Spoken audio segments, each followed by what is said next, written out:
நான் எனக்கு அந்த பிளேட்டை ப்ரப்போஸ் பண்ண போறேன். டெமோ காட்டுறேன், நல்லா இருக்கான்னு பாரு. டேய் இப்ப என்ன அவசரம்? பாத்துட்டு என்ன இருக்குமா? சரி டெமோவை கொடு பாப்போம். ஏங்க உங்க ஃப்ரெண்ட்ஸ் கூட இருந்தா எவ்வளவு ஜாலியா இருப்பீங்க. அதே ஹாப்பினஸ் நான் லைஃப் ஃபுல்லா தர்றேன். உங்களை லவ் பண்றேன். போரா இருக்குடா, கொஞ்சம் கிரியேட்டிவா சொல்றா.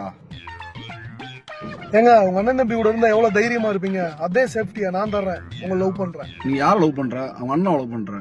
கிரியேட்டிவா சொல்றா. இன்னும் நிறைய எதிர்பார்க்கறேன் உன்கிட்ட. உங்க அம்மா அப்பா கூட இருந்தா எவ்வளவு அக்கறையா உங்களை பாத்துக்கிடுவாங்க. அதை விட நான் அக்கறையா பாத்துக்கிடுவேன். நான் உங்களுக்கு ஓகேவா? ஃப்ரெண்டுங்கிற, அண்ணன் தம்பிங்கிற, அம்மா அப்பாங்கிற பழைய பஞ்சாங்கம் இல்லாம நல்லா ஒரு கிரியேட்டிவா பட்டுன்னு சொல்லி பார்க்கலாம். என்ன சும்மா கிரியேட்டிவ்ன்றா? இதான் ஃபைனல். உன் புருஷனை விட நல்லா பாத்துக்கிறேன். I love you. புருஷனா? யார சொல்ற? ஓ, பிறர் மனைவி பிரியரா? லவ் யார பண்றோம்ன்ற முக்கியம் இல்ல, எப்படி பண்றோம்ன்றதுதான் முக்கியம். அவளை லவ் பண்றேன். சரி, நாளைக்கு 5 மணிக்கு அவட்ட ப்ரப்போஸ் பண்ண போறேன், வந்துரு. செருப்படி வாங்குறது நம்மளும் சேர்க்கிறேன். இல்ல எனக்கு வேலை இருக்கு, நீயே போயிட்டு வா.